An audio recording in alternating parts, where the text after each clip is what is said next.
Esqueça o conto de fadas. Esqueça o herói de armadura brilhante. A história que te contaram é uma mentira conveniente, polida para esconder uma verdade muito mais suja. Eles te disseram que foi um ato de bravura, mas a cabeça ainda estava quente em suas mãos. Os cabelos de serpente ainda se contorciam, como se buscassem um corpo que não existia mais. Ele não olhou nos olhos dela. Heróis olham o mal de frente. Covardes usam espelhos. E naquela noite, naquele jardim de estátuas de homens que gritam em silêncio, não havia heróis. Havia apenas um assassino e sua vítima. E se o verdadeiro monstro não fosse a mulher com cobras na cabeça, mas o sistema que a criou? E o garoto que foi enviado para matá-la? Tudo começou não com um chamado para a glória, mas com uma armadilha tecida pela vaidade de um rei. O rei Polidectes desejava a mãe de Perseu, a bela Danae. Mas Perseu, jovem e protetor, era um obstáculo. Um rei não suja as próprias mãos, ele manipula as dos outros. Em um grande banquete, onde cada convidado nobre deveria presentear o rei com um cavalo, Polidectes humilhou publicamente o jovem Perseu que nada possuía. Encurralado pelo desprezo, intoxicado pelo orgulho ferido, o garoto gritou a única coisa que podia, uma promessa tão impossível que calaria a todos. Eu trarei um presente maior que qualquer cavalo. Trarei a cabeça da Medusa. O salão silenciou e então explodiu em risadas. Mas o rei não riu. Ele apenas sorriu. A armadilha havia funcionado. Ele havia sentenciado o garoto à morte, disfarçando a sentença de missão heróica. Perseu não partiu em uma jornada de coragem. Ele partiu em uma marcha fúnebre, a sua própria. Ele era apenas um garoto, aterrorizado, assombrado por sua promessa estúpida. E é aqui que os deuses entram na história. Mas não como benevolentes ajudantes. Pense neles como magnatas celestiais, entediados, fazendo suas apostas. Hermes, o mensageiro de pés alados, lhe deu sandálias que podiam voar, não para que ele alcançasse a glória, mas para que chegasse mais rápido ao seu matadouro. Atena, a deusa da sabedoria, lhe ofereceu seu escudo polido como um espelho. Ela não disse, use-o para se proteger. Ela disse, use-o para não olhar diretamente para ela. Um conselho prático, sim, mas também um comando para se distanciar, para desumanizar seu alvo. Não olhe nos olhos dela, não veja a alma, não veja a dor. Apenas veja o reflexo de um monstro e cumpra sua tarefa. Era um kit de assassinato, não um arsenal de herói. Sua primeira parada no caminho para o inferno foi em uma caverna escura e fétida, lar das Greias, as três irmãs cinzentas que partilhavam um único olho e um único dente entre si. Imagine a cena. O cheiro de decomposição e tempo parado. Três figuras enrugadas, cegas, passando o globo ocular úmido e pulsante de uma mão para a outra, apenas para ter um vislumbre fugaz do mundo. O herói dos contos de fadas as teria enganado com astúcia. Perseu, desesperado, usou a brutalidade. Ele se esgueirou e, no momento da troca, arrancou o olho de suas mãos. Imagine o grito uníssono de três gargantas cegas, mergulhadas na escuridão total. Elas não eram monstros, eram oráculos anciãs. E ele as torturou, ameaçando esmagar seu único elo com a luz, a menos que revelassem o caminho. Ele já estava se tornando aquilo que caçava. Ele estava aprendendo que, para matar um monstro, talvez você precise se tornar um. Finalmente, ele chegou aos portões da Terra dos Mortos, onde a criatura vivia. A primeira coisa que ele notou não foi um rugido, mas um silêncio antinatural. E então, ele viu o jardim. Não era um jardim de flores, mas de pedra.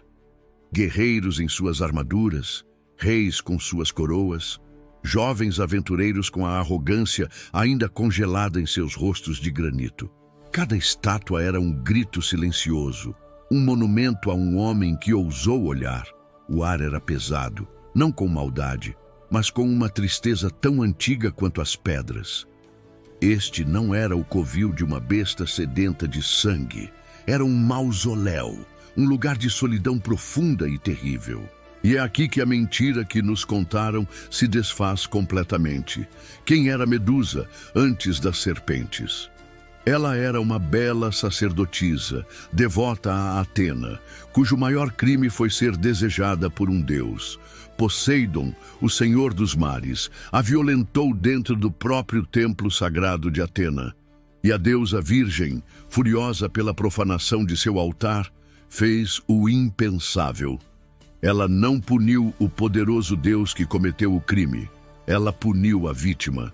Ela amaldiçoou a mulher que fora violada, transformando seus belos cabelos em um ninho de serpentes sibilantes e seu rosto em uma visão tão terrível que qualquer um que o olhasse se transformaria em pedra. Sua maldição não foi apenas a feiura, foi o isolamento eterno. Ela foi condenada a nunca mais poder olhar para um rosto amigo, a nunca mais sentir um toque gentil, a transformar todos que se aproximavam em monumentos de sua própria dor. É por isso que seu covil não era um lugar de poder, mas de agonia.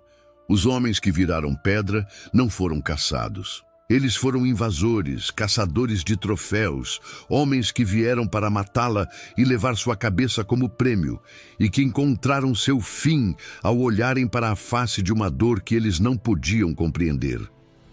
Perseu, usando o elmo da invisibilidade de Hades, entrou na caverna.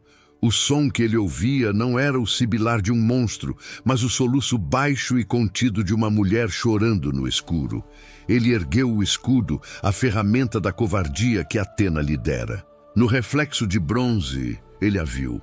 Não uma criatura enfurecida, mas uma figura de costas, sentada em meio às suas vítimas, com os ombros tremendo. Ele se aproximou, passo a passo, o coração martelando contra as costelas, o suor frio escorrendo por sua testa. Ele não estava caçando, estava executando uma mulher solitária e traumatizada em seu sono. Ele ergueu a espada, a lâmina afiada, um presente de Hefesto. Ele não gritou um grito de guerra. Ele prendeu a respiração e, com um único golpe, rápido e sujo, ele a decapitou. O som foi úmido e final.